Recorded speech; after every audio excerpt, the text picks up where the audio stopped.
Among all of the challenges that sales reps face day in, day out, closing is often said to be the most difficult. And it's true, being an effective closer is absolutely key to killing it in this industry. But there's more to closing than you might think, and there are ways to make closing easier, more effective, and way less stressful. Today in this video, I'm going to show you how you can stop selling and start closing, and it's one more invaluable sales skill that once mastered is going to secure your sales success. Hi, my name is Will and I make selling simple. Now, in today's video, we're going to look at the benefits of continuously closing. Why is adopting this change in your sales process so beneficial in the first place? Then we're going to take a look at what always be closing means in practice, not just the online memes about salespeople. And finally, we're going to run through the closing framework, featuring 2 powerful questions that you need to be asking, not just to close the deal, but you need to be asking these questions throughout the entirety, every single step of the sales process. Now, let's get real here. For a lot of sales reps, asking for the sale sucks. Think about it for a second. How do you feel about asking for the deal? If you're like nearly 40% of sales reps out there, it's probably the hardest part of your job. The stress, the awkwardness, the potential for weeks or even months of work going down the drain if you hit with a no. It can be tough, right? I've been there. But the problem is a lot of sales reps are going about this stage all wrong. They try and close leads at the end of the process rather than throughout the entirety of it. They're trying to say these weird, manipulative magic words at the end of the process to get their buyer on board without checking in at each step of the journey. They're selling when they should be closing, and you should be closing continuously. Now, don't worry if all of this sounds a little bit odd to you and a bit different, and you're not sure how this looks like in practice. I've got your back, and this video dives into exactly how to start implementing the continuous closing method in the real world. But first, before we get into the how of continuously closing, let's look a little bit at the why. Why should you switch up your closing process at all? Well, there are a few reasons in particular. One, it keeps everyone on track because there's often a massive disconnect between the buyer and the seller on where they are in the sales process. And is the prospect highly motivated to make a purchase before the day's out? Do they want to get the deal done today, or are they just testing the waters? And what comes next if they agree to get on a call with you? When you close continuously, everyone knows where they're at, what the next stage is, and what's coming later on as well. Next up, you've got to understand this idea that no value is delivered with maybes. A sale only has value when your buyer agrees to a purchase. That's the whole reason you're in your role, right? But it also has value when a prospect says no. After all, a no means that you've got a better idea of your buyer's objections, whether or not they're truly qualified, and of course, a no starts to free up your time. If you are dealing with prospects and immediately you can get a no out of them because you close them at the beginning of the sales process, they were never going to buy from you anyway, you can't deal with the objections that are leading to this no, then you can concentrate on better qualified sales leads. So if you've got no's here and you've got these yeses there, you've got maybes in the middle, and these are your true time wasters. They can take up days, weeks, hours, months in some industries. And if you're only closing these maybes at the end of the sales process, you've just wasted a ton of energy that could be spent elsewhere. But when you're continuously closing, you're sussing out exactly where your buyer stands. You're forcing, politely, a yes or a no, and you're going to eliminate these maybes forever. And finally, when you close, you win. Confused leads don't buy. They're going to string you along the ages and eventually they're going to drop you like a bad habit. And when you aren't closing throughout the sales process, your prospects won't know exactly what step of the sales process that they're in. They're going to be confused. The opposite of this is when you practice continual closing, you're going to avoid that confusion altogether. And in the end, that's going to mean that you're going to win more deals. So now let's dive into the how of it all. How do you stop selling and how do you start closing? Well, the first step is to always be closing. And yeah, we've all heard this famous line from the film, right? A, always, B, C, closing. Coffee is for closes. What sales rep with an ounce of cinematic taste hasn't seen Glenn Ross at least 27 times? But What does the ABCs of selling look like in practice, in the modern selling environment? For one thing, you should always be closing at minimum at the end of every interaction you have with a prospect. Have you had a friendly interaction with a new lead? Well, schedule a discovery call before the conversation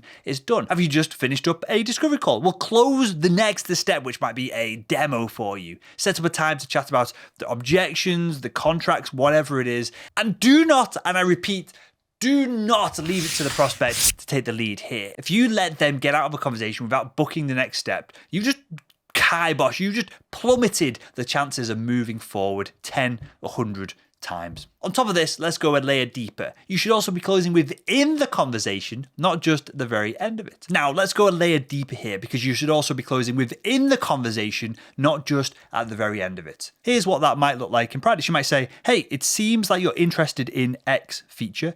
Does it make sense for me to show you how it's going to interface with your business? Because when you close within a conversation, so if this is the length of our conversation with the start and the end, once we close within it, rather than just this big typical sales point at the end where we close a big one at the end, when we do all these little micro closes throughout it, we keep the prospect on the right track. They might try and deviate, they might go one way, another, but these little closes make sure that the prospect is qualified and it keeps them along the sales journey with us. And this example here brings us nicely to the next point because here we've used a very key piece of language. If you listen to the Salesman podcast or you've watched loads of our YouTube content, you'll have caught it, right? But this language here of does it make sense is the most important closing question that you're ever going to ask. This phrase is absolutely vital to what we're going to talk about in the rest of this video. And that leads us on to the closing framework from inside Selling Made Simple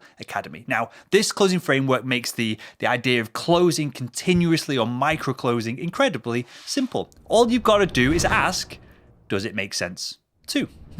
That's it. Does it make sense to get on the phone and see if we're a good fit? Does it make sense for me to join you in the operating room and demo our medical device? Does it make sense to start talking numbers? Does it make sense to get the contract signed this week? This question is incredible. I use it all of the time when I'm selling our training product to the enterprise. Now, the way that this simple question works is that it makes micro-closing, it makes the sales process, it makes it all collaborative. You're showing that you care about whether you and the buyer are on the same page. And as the president of People First Productivity Solutions, Deb Calvert, told me in a recent Salesman podcast interview, the fastest, quickest way to get away from that being perceived as a pushy salesperson who just wants to reach into my pocket is that you've asked me a question or you've somehow demonstrated that you care about me and you're interested in where I want to go and what's important to me. So this super effective question, does it make sense to, works because it relieves pressure from the buyer who's probably expecting this overly aggressive, old school, closing, manipulative, weird salesperson. When they don't get that, when your buyer gets what you're doing here, which is micro closing politely throughout the sales conversation, it fries their brain. Truly, when you start doing this, your buyers are going to respect you. They're going to want to pick up the phone and speak with you. Next up, it updates the buyer on where they are in the buying process and lets them know what to expect next. And it forces the buyer to think logically about moving forward rather than being emotional about everything, emotional about what's at stake. Now, ideally, what we want the prospect to do when we ask, does it make sense to, we want them to say, yes. Of course, that's the goal here. We're all pushing forward with our sales careers. We all want to make some money. We all want to nudge and influence the buyer towards a positive buying decision. So what happens when it doesn't make sense for the buyer to move forward? What happens when they say no? Well, we're going to ask them, why doesn't it make sense to move forward? Why doesn't it make sense right now? Why aren't they interested in moving on to the next step? And in practice, the best way to do that is with a follow-up question. So we're going to have question A and we're going to have question B. We're going to ask them, if they say no, hey, well, what do we need to do to move things forward? And the best thing about using this closing framework is you don't have to be a mind reader anymore. The buyer is literally going to tell you what's holding them back. Their objections, the fact that they're unclear about the value that you're offering, the timeline, the budget, whatever it is. The buyer is going to proactively tell you. And with that information, you can see if the buyer is a good fit, if you can solve this problem. And if you can solve it, then you go back and say, hey, we've solved this issue now. Does it make sense to move forward? It doesn't get much simpler than this. This is a proven method for driving way more sales and crushing your sales quota. I'll run through it one last time. Hey, Does it make sense to get the contract signed today? Yes? Okay, amazing. You got the deal done, congratulations.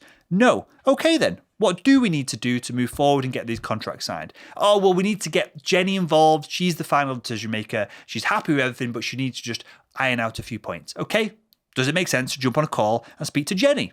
Yes. Okay. You moved the sales forward. You've done it. Congratulations. Selling is simple when you use frameworks like this. Just remember that sales isn't really about selling. It's about continuously closing. And you can learn to close better by remembering to always be closing throughout the entirety of the sales process and follow this deceptively simple closing framework. You're going to be amazed at how easy you're going to turn this stressful stage of the sales process into a more successful, less tense conversation that gets more deals done. So start using this today. And why not click the video that's on the screen right now and continue making selling simple.